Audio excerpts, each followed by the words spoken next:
Kapag pinag-uusapan ang kasaysayan ng Pilipinas, madalas malinaw ang kwento.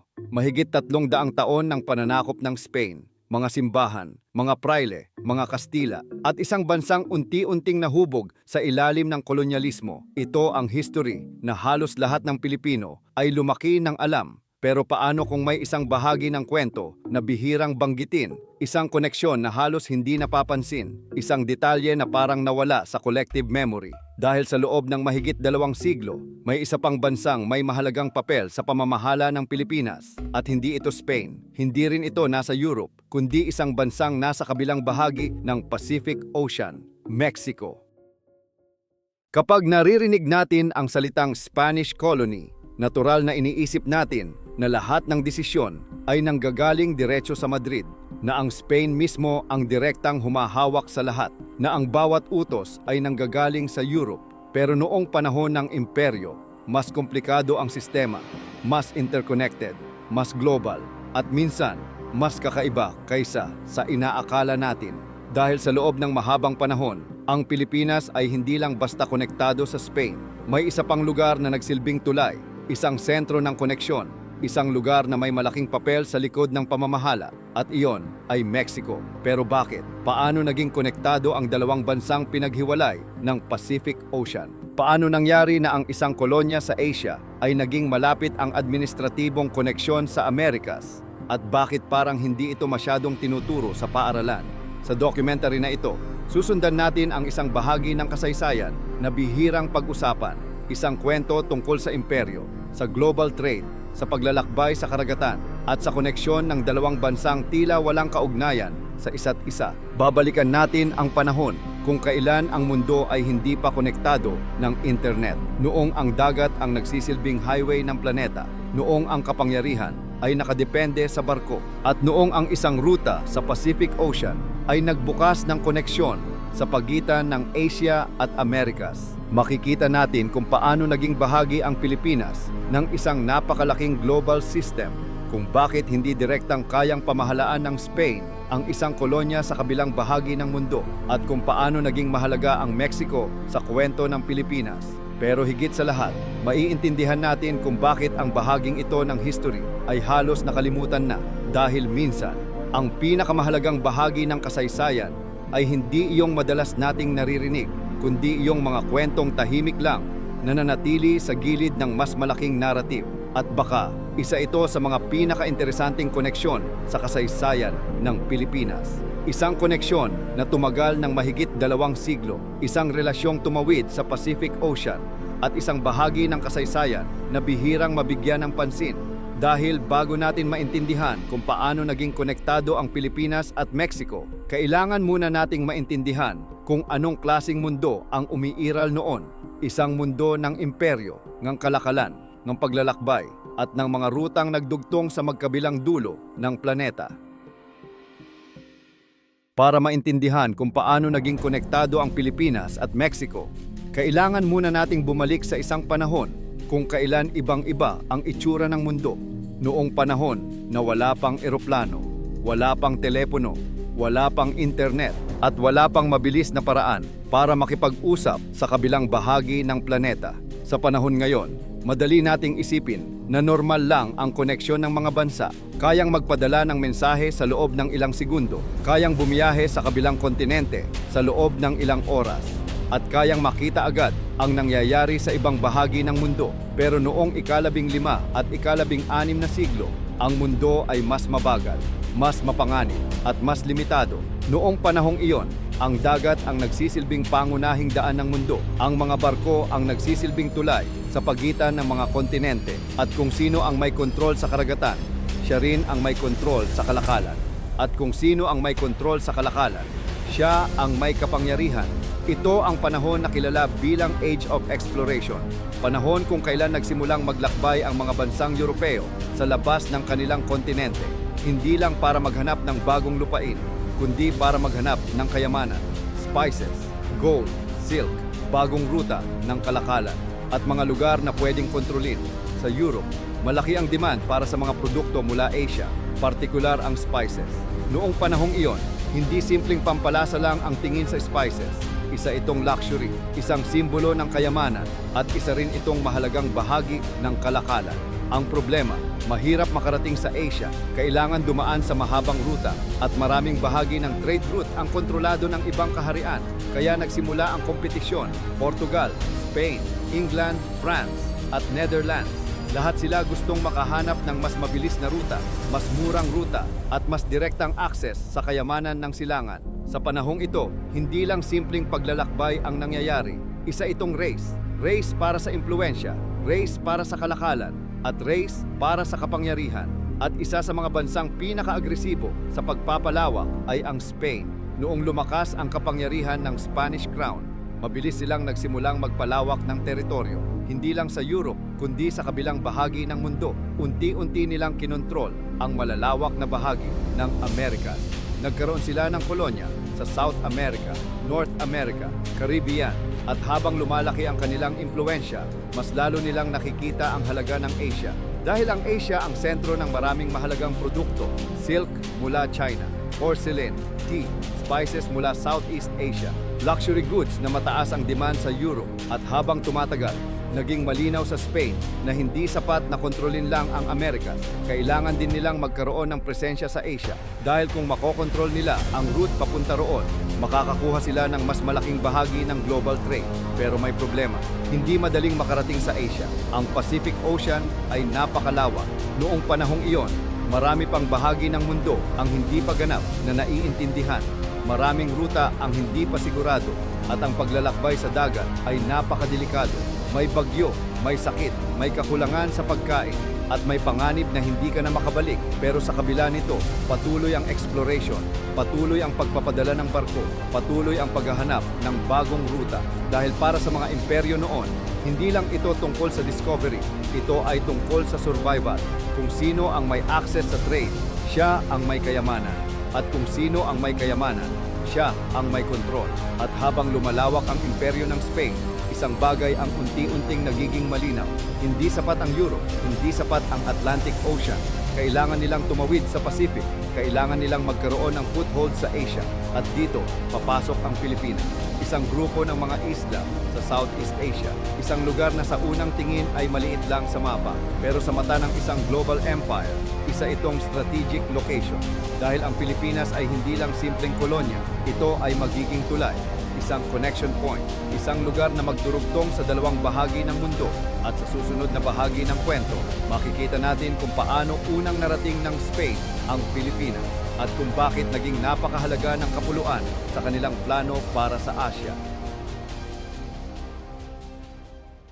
Habang lumalawak ang imperyo ng Spain, mas nagiging malinaw ang kanilang layunin. Hindi sapat ang kontrol sa Europe, hindi sapat ang presensya sa Americas. Kung gusto nilang maging tunay na global empire, kailangan nilang makarating sa Asia dahil naroon ang sentro ng ilan sa pinakamahalagang produkto sa mundo: silk, porcelain, spices. Mga produktong may napakalaking halaga sa Europe pero may isang malaking hadlang: paano makarating doon? Noong panahong iyon, hindi pa malinaw ang karamihan sa mga ruta sa dagat, hindi pa ganap na nauunawaan ang Pacific Ocean. At para sa maraming Europeo, ang Asia ay isang malayong bahagi ng mundo na puno ng panganib. Pero para sa Spain, ang panganib ay katumbas ng oportunidad. Noong 1519, nagsimula ang isang ekspedisyon na magiging isa sa pinakamahalagang paglalakbay sa kasaysayan. Pinangunahan ito ni Ferdinand Magellan. Bagamat siya ay Portuges, naglayag siya sa ilalim ng bandila ng Spain. Ang kanyang misyon ay simple sa papel: maghanap ng western route papuntang Asia, isang ruta na hindi kontrolado ng Portugal at isang ruta na maaaring magbigay sa Spain ng direktang access sa kayamanan ng silangan. Hindi madali ang paglalakbay. Tumawid sila sa Atlantic Ocean, dumaan sa South America at natuklasan ang isang makitid na daanan na ngayon ay kilala bilang Strait of Magellan. Pagkatapos noon, tumawid sila sa isang napakalawak na karagatan, ang Pacific Ocean. Sa loob ng maraming buwan, halos walang makitang lupa, may kakulangan sa pagkain, may sakit, may gutom, at maraming tripulante ang hindi nakaligtas. Pero noong 1521, nakarating ang ekspedisyon sa kapuluan na magiging bahagi ng kasaysayan ng Spain, ang Pilipinas. Hindi pa ito tinatawag na Pilipinas noon. at wala pang iisang gobyernong sumasaklaw sa buong kapuluan. Sa halip, binubuo ito ng iba't ibang komunidad. May mga datu, may mga raha, may mga maliliit na kaharian, may aktibong kalakalan sa pagitan ng mga isla, at may koneksyon sa mga mangangalakal mula sa China, India at Southeast Asia. Hindi empty land ang dinatnan ng mga Europeo. May umiiral ng lipunan, may umiiral ng ekonomiya, may umiiral ng kultura, at mahalagang maintindihan iyon dahil madalas sa history, parang lumalabas na nagsimula lang ang kwento nang dumating ang Europe. Pero ang totoo, matagal nang bahagi ng regional trade network ang mga isla. Noong dumating si Magellan, nakipag-ugnayan siya sa ilang lokal na leader. Isa sa pinakakilala ay si Raha Humabon sa Cebu. Nagkaroon ng alyansa, nagkaroon ng conversion sa Kristyanismo, at tila nagsisimula ang impluwensya ng Spain. Pero hindi naging madali ang lahat. Sa parehong paglalakbay, nakatagpo rin si Magellan ng paglaban sa isla ng Mactan. Hinarap niya ang puwersa ni Lapu-Lapu at dito naganap ang isa sa pinakamahalagang sandali sa maagang kasaysayan ng Pilipinas, ang Battle of Mactan. Dito namatay si Magellan at dito nakita ng Spain na hindi madaling kontrolin ang kapuluan. Hindi sapat ang pagdating lamang. Kailangan ng mas matagal na presensya, mas organisadong ekspedisyon at mas malinaw na plano. Makalipas ang ilang dekada, bumalik ang Spain at noong 1565, nagsimula ang permanenteng kolonisasyon sa ilalim ni Miguel Lopez de Legazpi. Unti-unti nilang itinatag ang kanilang presensya. Nagtayo ng mga settlement, nagpatayo ng simbahan, nagpadala ng mga sundalo at kalaunan, itinatag ang Maynila bilang sentro ng kolonya. Pero bakit mahalaga ang Pilipinas para sa Spain? Bakit hindi sila tumigil sa Amerikas? Ang sagot ay lokasyon. Ang Pilipinas ay nasa gitna ng Asia, malapit sa China, malapit sa Southeast Asia, at may access sa mahahalagang trade routes. Para sa Spain, hindi lang ito simpleng kolonya, isa itong strategic outpost, isang base, isang gateway.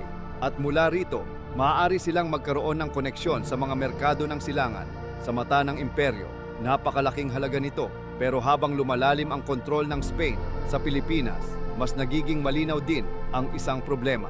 Napakalayo ng kolonya, napakahirap kontrolin mula Europe, at habang tumatagal, lumalabas na kailangan nila ng mas praktikal na sistema.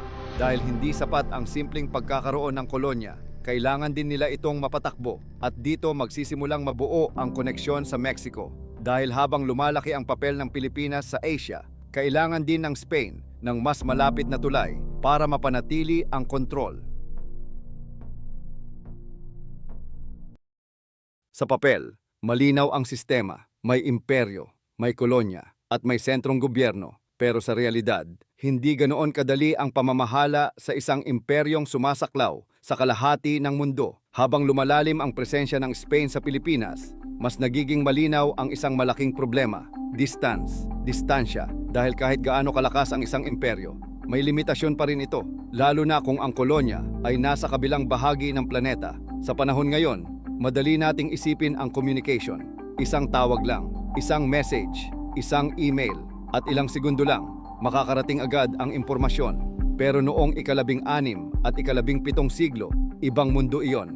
Noong panahong iyon, ang bilis ng komunikasyon ay nakadepende sa barko, kung gaano kabilis ang hangin, kung gaano kalakas ang alon, at kung gaano kalayo ang destinasyon.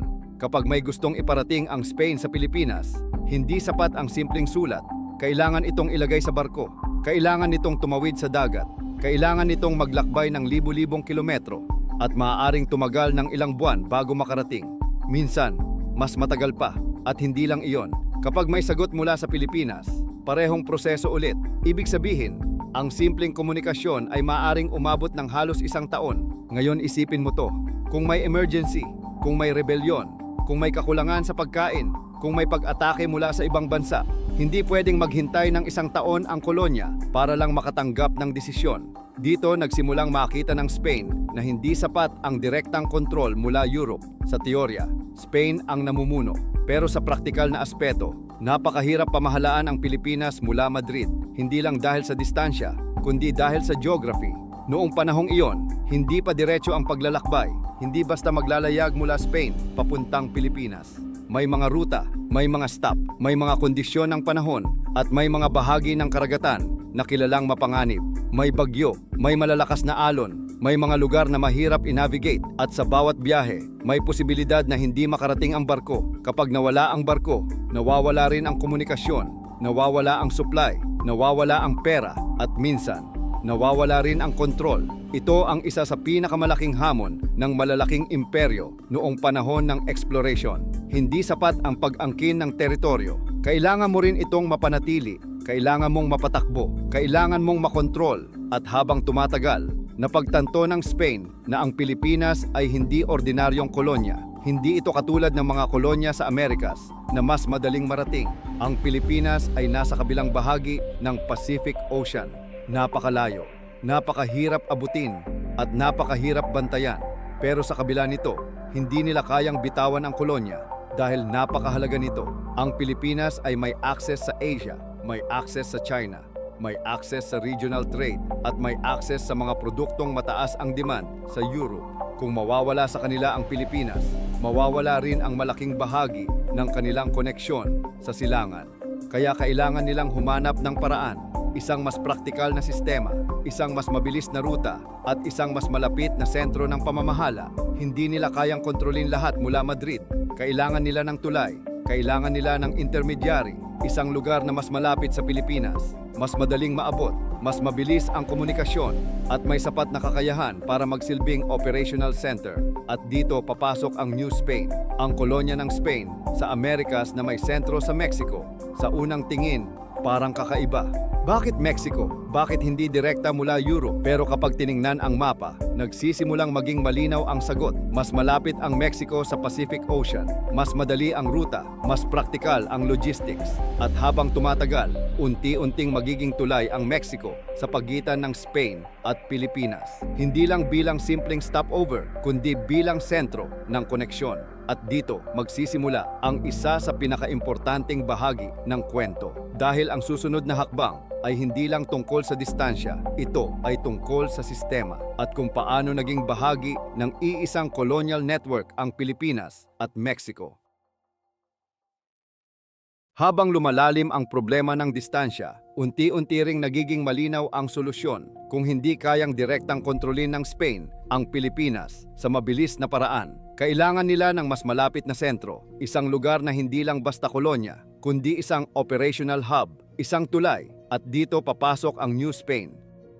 Noong panahon ng Spanish Empire, ang New Spain ay isa sa pinakamahalagang bahagi ng kanilang pandaigdigang sistema. Hindi ito simpleng teritoryo lamang, isa itong napakalaking colonial administration na may sentro sa Mexico City. Kasama rito ang malaking bahagi ng modernong Mexico, mga bahagi ng Central America, Caribbean, at iba pang teritoryong kontrolado ng Spain sa Amerikas. Sa maraming paraan, ang New Spain ang nagsilbing pangunahing sentro ng kapangyarihan sa western side ng imperyo. May sarili itong administrasyon, may sariling ekonomiya, may military presence, at higit sa lahat, may access ito sa Pacific Ocean. Ito ang mahalagang detalye dahil para sa Spain, hindi sapat na may kolonya sila sa Asia. Kailangan din nilang magkaroon ng practical system para mapatakbo ito. At dito, naging mahalaga ang Mexico. Kapag titingnan ang mapa, mapapansin mong mas natural ang koneksyon mula Mexico papuntang Pilipinas. Hindi ito direkta mula Europe. Mas maikli ang ruta,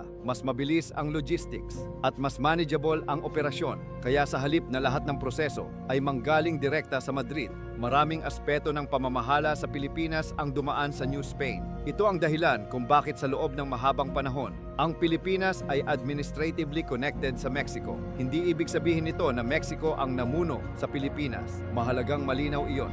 Nananatiling bahagi ng Spanish Empire ang kolonya. Pero sa operational level, maraming koneksyon ang dumadaan sa Mexico. Halimbawa, ang ilang gobernador na ipinapadala sa Pilipinas ay dumadaan muna sa Mexico. Ang mga barko ay kadalasang dumaraan sa Acapulco. May mga dokumentong dumadaan sa administrative channels ng New Spain at maging ang ilang support systems nakadepende sa koneksyon ng dalawang lugar. Sa madaling salita, hindi lang simpleng trade partner ang Mexico. Isa itong bridge, isang middle point, isang sentro ng koneksyon sa pagitan ng Europe at Asia. At habang tumatagal, hindi lang gobyerno ang nagiging konektado, unti-unti ring nagkakaroon ng human connection.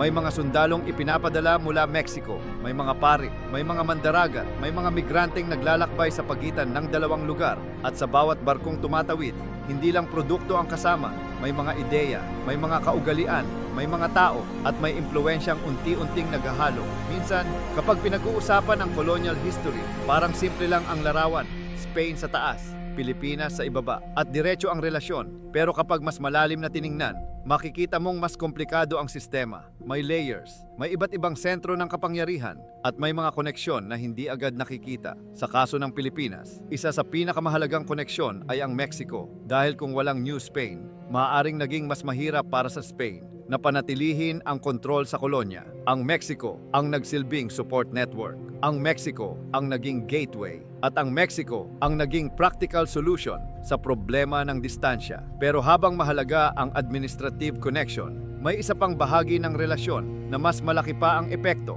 Hindi lang ito tungkol sa gobyerno, hindi lang ito tungkol sa logistics. Ito ay tungkol sa isang trade route na tumagal ng mahigit 2 siglo, isang ruta na nagdugtong sa Asia at Americas, isang ruta na hindi lang nagdala ng kayamanan, kundi nagbago rin sa papel ng Pilipinas sa global economy. At ito ang rutang magiging puso ng koneksyon sa pagitan ng Pilipinas at Mexico. Ang Manila-Acapulco Galleon Trade, isang sistema ng kalakalan na sa loob ng daan-daang taon, naging lifeline ng dalawang panig ng Pacific Ocean. Sa loob ng mahabang panahon, hindi lang administrasyon ang nagdurugtong sa Pilipinas at Mexico. May isa pang sistemang mas malaki, mas aktibo, at mas mahalaga sa pang-araw-araw na takbo ng imperyo. Ito ang sistemang naging puso ng koneksyon sa pagitan ng dalawang panig ng Pacific Ocean. Ang Manila-Acapulco Galleon Trade, sa simpleng paliwanag, isa itong trade route. Pero sa realidad, higit pa ito sa simpleng kalakalan. Isa itong lifeline, isang koneksyon na tumagal ng mahigit 250 taon, isang sistemang nagdugtong sa Asia at Americas, at isang ruta na tumulong bumuo ng unang global economy. Noong panahong iyon, hindi pa konektado ang mundo sa paraan na alam natin ngayon. Hindi pa mabilis ang transportasyon, hindi pa madaling magpadala ng produkto sa kabilang kontinente, at karamihan ng kalakalan ay limitado sa regional routes. Pero ang Manila-Acapulco route kakaiba dahil tumatawid ito sa Pacific Ocean, isa sa pinakamalawak na karagatan sa planeta. Taon-taon, may mga barkong umaalis mula Manila, puno ng produkto mula Asia, silk mula China, porcelain, spices, ivory, mga mamahaling tela, at iba pang luxury goods na mataas ang demand sa Americas at Europe. Pagkatapos, tatawid ang barko sa Pacific Ocean, hindi ilang araw, hindi ilang linggo, kundi buwan, minsan 4 na buwan, minsan 6. Depende sa panahon, depende sa hangin, at depende sa kapalaran. Hindi madaling biyahe iyon. Noong panahong iyon, walang GPS, walang satellite, walang radar. Umaasa lamang ang mga mandaragat sa stars, sa direksyon ng hangin, at sa karanasan ng mga navigator. Sa gitna ng Pacific Ocean, may mga pagkakataong walang makitang lupa sa loob ng ilang linggo. Tubig lang, langit, at kawalan.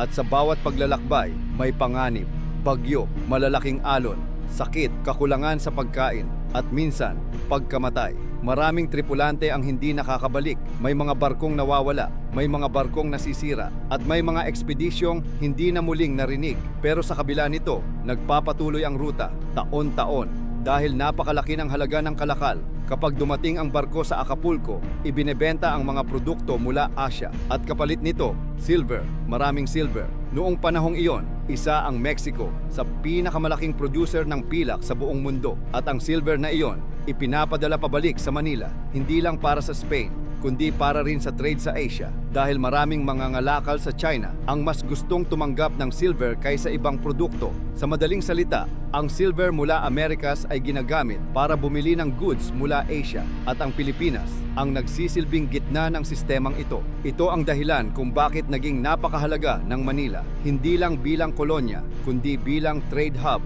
isang lungsod na naging sentro ng global exchange. Dito nagtatagpo ang East at West. Dito nagkikita ang produkto mula Asia at kayamanan mula Americas. At habang tumatagal, Lumalaki ang epekto ng rutang ito, hindi lang sa ekonomiya, kundi sa kultura. Dahil sa bawat barkong tumatawid, hindi lang produkto ang kasama. May mga tao, may mga ideya, may mga salita, may mga tradisyon, at may mga impluensyang unti-unting lumilipat sa magkabilang panig ng Pacific Ocean. May mga mandaragat na naninirahan, may mga migranteng lumilipat, may mga sundalong ipinapadala, at may mga taong nagdadala ng kanilang kultura sa bagong lugar. Ito ang dahilan kung bakit hindi simpleng trade route ang Manila-Acapulco Galleon Trade. Isa itong tulay, isang daanan ng impluensya, isang sistemang nagdugtong sa dalawang magkaibang mundo at sa loob ng mahigit 2 siglo, naging bahagi ng araw-araw na buhay ng kolonya ang koneksyong ito. Pero habang lumalalim ang relasyon, may isang tanong na unti-unting lumilitaw. Kung ganoon kahalaga ang koneksyon ng Pilipinas at Mexico, bakit parang hindi ito gaanong kilala ngayon? Bakit bihira itong mabanggit sa history books? At bakit parang nawala ito sa collective memory? Dahil tulad ng maraming bahagi ng kasaysayan, may mga koneksyong unti-unting nawawala kapag nagbabago ang mundo. At para maintindihan kung bakit, kailangan na nating tingnan kung paano natapos ang relasyong ito at kung bakit pagkatapos ng mahigit 2 siglo, unti-unting naputol ang koneksyon sa pagitan ng Pilipinas at Mexico. Sa loob ng mahigit 2 siglo, naging bahagi ng iisang sistema ang Pilipinas at Mexico. May koneksyon sa administrasyon, may koneksyon sa kalakalan, may koneksyon sa mga tao, at may koneksyon sa araw-araw na takbo ng imperyo. Pero tulad ng maraming bahagi ng kasaysayan, walang permanenteng sistema. Lahat ng imperyo ay nagbabago, lahat ng koneksyon ay maaaring maputol. At habang lumilipas ang panahon, nagsisimulang magbago ang mundo. Noong unang bahagi ng ika-19 na siglo, hindi lang Pilipinas ang nakakaranas ng pagbabago. Sa iba't ibang bahagi ng Amerikas, lumalakas ang ideya ng independence. Maraming kolonya ng Europe ang nagsisimulang magtanong, hanggang kailan sila mananatiling nasa ilalim ng imperyo? Hanggang kailan kontrolado ng Spain ang kanilang kinabukasan? At sa gitna ng mga pagbabagong ito, isa sa pinakamahalagang bahagi ng Spanish Empire ang unti-unting kumikilos palayo, Mexico. Noong 1821, naging independent ang Mexico mula sa Spain. At sa simpleng tingin, parang hiwalay na kwento lamang ito. Isang bansa sa Amerikas na nakamit ang kalayaan. Pero para sa Pilipinas, malaki ang epekto nito. Dahil nang mawala ang Mexico sa ilalim ng Spain, naputol din ang dating sistema. Hindi na pwedeng manatiling pareho ang administrative connection. Hindi na pwedeng dumaan ang parehong network at biglang nagkaroon ng malaking pagbabago. Sa loob ng mahabang panahon, naging tulay ang Mexico. Pero ngayon, wala na ito. Unti-unting lumipat ang kontrol ng mas direkta sa Madrid at dito nagsimula ang panibagong yugto sa kasaysayan ng Pilipinas. Isang panahong mas diretso na ang koneksyon sa Spain. Pero kasabay nito, unti-unti ring nawawala ang dating relasyon sa Mexico. Hindi ito bigla ang pagkawala. Hindi isang araw lang at tapos na. Unti-unti itong nag-fade habang nagbabago ang trade routes, habang nagbabago ang politika, habang nagbabago ang mundo, at habang lumilipas ang mga dekada, unti-unting nawawala sa isip ng mga tao ang dating koneksyon. Ito ang nangyayari sa maraming bahagi ng history. Kapag may bagong sistema, nakakalimutan ang luma. Kapag may bagong narrative, natatabunan ang mas komplikadong kwento. At sa kaso ng Pilipinas, naging mas simple ang history na naipapasa. Spain colonized the Philippines. Mahigit 300 taon ng pananakop at iyon na ang pangunahing narrative. Hindi naman ito mali, pero kulang. Dahil sa likod ng simpleng kwento, may mas komplikadong sistema, may mas malawak na koneksyon at may relasyong tumagal ng mahigit 2 siglo. Pero bakit nga ba hindi ito gaanong napag-uusapan? Isa sa mga dahilan, mahirap itong ipaliwanag sa simpleng paraan. Mas madaling ituro ang diretso at malinaw na kwento. May mananakop, may sinakop, may rebelyon, may kalayaan. Simple. Pero ang totoong history, madalas hindi simple. Ito ay puno ng layers, puno ng overlap, at puno ng mga koneksyong hindi agad nakikita. At minsan, ang pinakamahalagang detalye ay iyong mga bahaging hindi gaanong nabibigyan ng pansin. Kapag pinag-uusapan natin ang relasyon ng Pilipinas at Mexico, hindi ibig sabihin nito na pareho ang kanilang kwento. Hindi rin ibig sabihin na kontrolado ng Mexico ang Pilipinas. Ang mas mahalagang punto, may koneksyon. Isang koneksyong tumagal ng mahigit 2 siglo at isang koneksyong nag-iwan ng marka sa kasaysayan, sa trade, sa migration, sa kultura at sa paraan kung paano gumalaw ang imperyo. Kapag tiningnan natin ang history bilang simpleng timeline, Madaling makaligtaan ang ganitong detalye. Pero kapag tiningnan natin ito bilang network ng mga tao, ideya at koneksyon, ibang larawan ang makikita. Makikita natin na ang Pilipinas ay hindi lang simpleng kolonya sa gilid ng Asia. Isa itong mahalagang bahagi ng global system. Isang tulay sa pagitan ng East at West. Isang lugar na naging sentro ng koneksyon sa pagitan ng Asia at Amerikas. At sa loob ng mahabang panahon, may tahimik na relasyon ang Pilipinas at Mexico na bihirang mabanggit. Marahil, hindi ito ang pinakaunang kwento na pumapasok sa isip kapag pinag-uusapan ang Philippine history. Pero maaaring isa ito sa pinaka-interesante dahil ipinapakita nito na ang kasaysayan ay hindi laging diretso, hindi laging simple, at hindi laging tulad ng natutunan natin sa paaralan. Minsan, ang pinakamahalagang bahagi ng nakaraan ay iyong mga detalye na matagal nang nakatago sa gilid ng mas malaking narrative. At baka, isa ito sa mga iyon dahil sa loob ng mahigit 2 siglo, may koneksyon ang Pilipinas at Mexico. At kahit unti-unti itong nawala sa collective memory, nananatili pa rin itong bahagi ng mas malawak na kwento ng ating kasaysayan.